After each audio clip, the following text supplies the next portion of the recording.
Shouldn't you be helping more around the house? If this is the kind of spouse you're going to be, maybe you should just leave, my mother-in-law snapped, her words sharp and gaze piercing. I was taken aback by her harsh tone. Beside her, my sister-in-law added dismissively, you always look exhausted but never seem to get anything done. Feeling overwhelmed, I turned to my husband, Matthew, hoping for some support. This is too much, don't you think? Your mom and sister are being really harsh, I said, trying to find understanding in his eyes. His response only deepened my distress. I agree with them, he said bluntly. I'm swamped with work, and it's becoming a problem that you're not helping more at home. Things are going well with the new part-time worker, and frankly, you're just slowing us down. Maybe you should find somewhere else to stay. Stunned by Matthew's words, I looked around at the three of them, feeling the weight of their judgment press down on me. Anger rushed through me, but I took a deep breath, calmed myself, and replied, I need some time to think. My name is Lori, and I'm 35 years old. I've always balanced both my job and household duties. It's common for women to work after marriage, and I love my job. I've worked hard to excel in the company I joined right after college, but lately, everything feels like it's falling apart. One morning, as I was getting ready for work, Matthew came to me looking concerned. Lori, can you take care of this? He asked, handing me a file stuffed with receipts and bills. You should get the cafe's finances in order. I smiled, trying to keep the mood light. Sorry, I'm not good with that stuff, I replied. I met Matthew while he worked part-time at a cafe I often visited. After a few conversations, we started dating, eventually talking about marriage. Now, he owns the cafe, but despite his business skills, he struggles with the paperwork and often asks me to handle it. As I sighed, my mother-in-law added, Lori, I'm craving Chinese food tonight. Could you rinse the rice well? Also, Denise and the kids are coming this weekend, so we need to plan their meals. Sure, I understand. I nodded quickly, agreeing to her request before hurrying out the door, eager to escape the pressure mounting at home. I had hoped that moving in with Matthew would bring a new chapter in our lives together, but things had only gotten more complicated. Matthew soon suggested, my mom seems lonely living by herself. Why don't we move in together into our big house? So, here I am, living with his mother. To put it gently, she's not exactly skilled in maintaining a household. After my father-in-law passed, my mother-in-law started living off his pension, spending most of it on dining out or ordering takeout, leaving the domestic duties to me. Matthew, holding traditional views, seemed to think housework was solely my responsibility, and I ended up managing everything. To make things worse, Matthew's sister, Denise, often dropped by with her kids, further expanding my list of tasks. Weekends, which I had hoped would offer some respite, became chaotic as I entertained her children and cooked meals for the family. Then one day, Denise dropped a bombshell, Lori, I'm getting divorced, and I'll be moving back here with the kids next month. I was stunned, momentarily speechless. Really? Do you have something to say? She prodded. I managed to reply, it must have been tough. When are you moving? I want to move as soon as possible, she answered. Though surprised by the news of Denise and her kids moving in, I harbored hope that maybe her presence would make the household chores more manageable. We had a decent relationship, and I thought her moving in might bring us closer, maybe even encourage her to pitch in. Reality quickly set in differently. Denise, it seemed, was as averse to housework as her mother. She spent her days lounging on the sofa, often with a snack in hand, engrossed in TV. I couldn't help but wonder if her resistance to domestic duties had contributed to her marriage falling apart.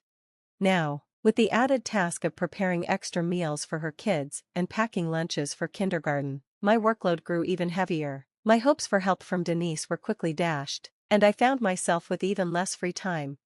At my job, the workload ramped up significantly. I started early, often worked overtime, and returned home drained, only to be greeted by a cluttered, barely walkable living space. The mess intensified my exhaustion. To make matters worse, my mother-in-law and sister-in-law never missed a chance to question me. Is dinner ready yet? Or why are you home so late? Became their daily refrain, and I couldn't help but feel the weight of their judgment on my shoulders. The moment I step inside after a long day, the pressure starts to mount. Lori, there's a mountain of laundry waiting. Don't use your busyness as an excuse to slack off. My mother-in-law chided sharply. Inside, I'm screaming. I'm trying my best, but I hold my tongue. Before I can even respond, my sister-in-law chimes in, pushing further. Standing up to your mother-in-law is bold, Lori, but for the kids' sake, try harder to make homemade meals. Her words feel like a slap. Exhausted, I retort, though my voice is weary. If you have so much free time, why don't you help out with the chores once in a while? I've even overheard Matthew's sister joking. Haha, since Matthew owns a store, Lori doesn't need to work, right? Maybe she should try harder at home. Their words stack up, suffocating me under the weight of expectations, as if I should do even more. One night, at my breaking point, I decided it was time to speak up to Matthew. I've been incredibly busy lately, and neither your mother nor your sister is helping with the chores. It's really hard, I said, hoping for some understanding. Matthew's reaction was sharp. Lori, you're not speaking ill of our family, are you? He asked, his tone hardening. I steadied myself and explained, that's not my intention, but it's challenging to handle everything on my own. If you could help out occasionally, it would make things easier for me. He responded dismissively, I'm busy managing the store. It's not like a regular job. Housework is the wife's responsibility, right? Disappointed by his lack of support, I sat alone afterward, feeling a mixture of frustration and helplessness. Then, a spark of determination ignited within me. I'm not going to let this be the way it is, I thought. With a small but resolute fist pump, I grabbed my phone, opened my favorite online shopping app, and started adding essential items to my cart. By the time I finished my purchases, I felt a small victory, an act of control amidst the chaos. That night, I went to bed with a sense of accomplishment, ready to face whatever came next. A few days later, my eagerly awaited delivery arrived, transforming my routine. It included a state-of-the-art washing machine, a robotic vacuum that could navigate every corner of our home, and a rice cooker that promised perfect rice with minimal effort. Each item felt like a lifeline, offering a little relief and making daily life just a bit easier. As I set up the new washing machine, my mother-in-law and sister-in-law walked in, their expressions a mix of surprise and curiosity. Wow, Lori, you got such a fancy washing machine. The old one still worked, didn't it? My mother-in-law asked, her tone laced with skepticism. I met her gaze with a calm smile, unbothered by her judgment. As I continued setting up the new appliance, it felt like a small, silent victory over the pressures I'd been facing. I calmly replied, the old one was getting slow, and this new one can do the laundry much faster. Their attention quickly shifted to the robotic vacuum and the new kitchen gadgets I'd also upgraded. I've updated these, too, I said, showing them with a hint of pride. These appliances, everything from the cleaning robot to the convenient cooking gadgets, were now my allies in managing the household more efficiently. Lori, can we talk for a moment? My mother-in-law's voice had a sharp edge as she beckoned me into another room. I followed, sensing a confrontation was coming. Once we sat down, the tension between us was palpable. Why did you buy so many things? She asked, her tone cold. Do you really need all these new appliances, or is it just to make your life easier? I tried to remain composed. I thought it would help things run smoother around the house, I explained, choosing my words carefully, but I could feel the simmering discontent. My mother-in-law wasn't satisfied with my response. Aren't we relying too much on machines? She countered. My sister-in-law, standing by, waved her hand dismissively, signaling her agreement. Despite their resistance, I held my ground. The appliances we had were outdated, Matthew's busy with his store, and I thought being more efficient at home would help everyone. Matthew nodded, his expression neutral. Maybe we should be more frugal, he suggested. His voice carried a tone of subtle reproach, and my frustration bubbled up. Maybe you're right, I conceded quietly, but inside, I was fuming. The conversation had quickly escalated. Are you even considering our household needs? My mother-in-law's voice grew sharper. I stammered, caught off guard. I am, but I'm just really exhausted, I admitted, feeling cornered. That's enough, my mother-in-law snapped, her voice filled with disbelief. I can't believe you're our daughter-in-law. My sister-in-law added, her expression dripping with disdain. I'll watch over Matthew. We don't need someone like you here.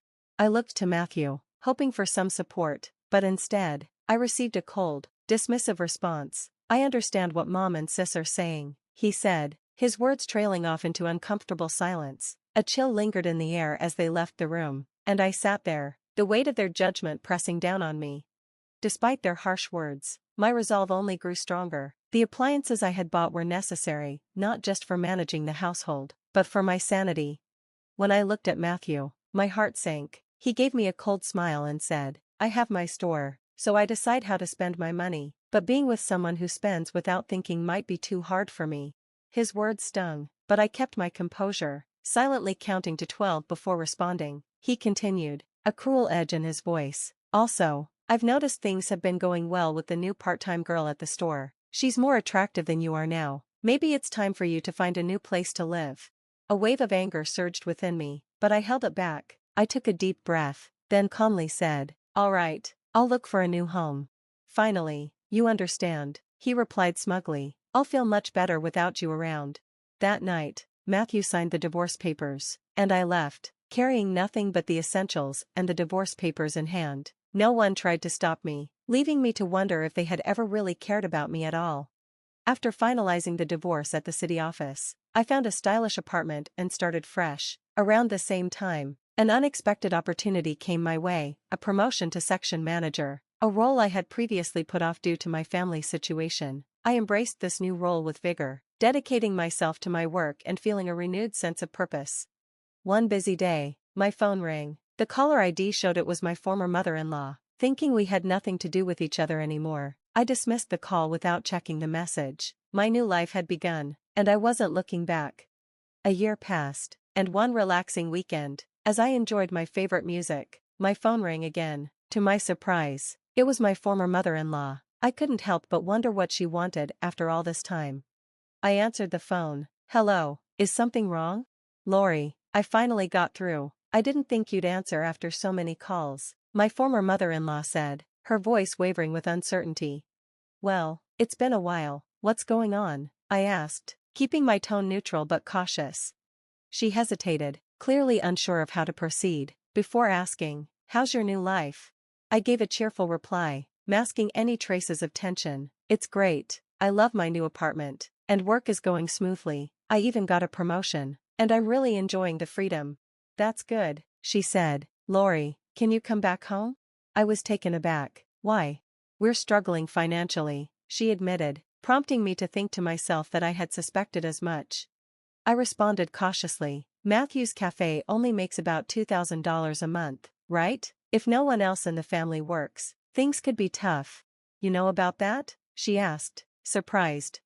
Yes, I replied. I handled all the accounting. Matthew pretended his business was thriving, but he was completely oblivious to the real financial situation. She seemed stunned. You knew all this and didn't tell us? We had no idea you were doing so well in such a big company or that you were contributing so much to the household expenses. I couldn't help but feel a sense of vindication. Yes, I contributed more than $5,000 a month. That's how you all managed after I left. The truth was that I had been covering the gaps in Matthew's business losses, which he had never acknowledged. And now, it seemed, reality had hit them hard. Lori, please come back, my former mother-in-law pleaded again. I sighed and asked, how's the cafe doing now? She sighed heavily. We might have to close soon. The part-time workers keep quitting.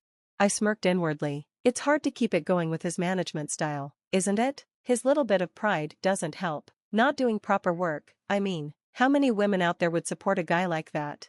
There was a long pause before she weakly responded. I never realized housework could be this hard. With 3 adults in the house, how can it be this chaotic? What are Matthew and your daughter doing? I could hear the exhaustion in her voice. As for Matthew, she continued, his staff has been quitting, and sales have dropped. When he found out, he just became downcast and has been lazing around at home. He used to spend money from the store without any restraint. And Denise doesn't do anything around the house. She even gets her allowance from me. She sounded defeated. Living on just my pension for the 3 of us is really hard. I replied, my voice tinged with sarcasm. Denise once told me I was unnecessary because she was there. Please, Lori, my former mother-in-law begged. We're really in trouble. Living on just my pension is tough. I responded firmly. I have no intention of going back to that house. It must be hard living with all that baggage. She seemed lost for words. I almost felt sorry for her, but as I was about to hang up, she seemed eager to say something more. Lori, I'm really sorry, can you reconsider? Her voice was drained with exhaustion. I paused, wondering if we could ever spend time together with smiles again. Was it really that hard without me? I asked, a mix of surprise and calmness in my tone. After a short pause, she sighed and shared more distressing news. Yes, there's an issue with the property tax. We might have to let go of the house. The call ended with a heavy silence. I reflected on the complex dynamics of the family I had left behind and the new life I had embraced.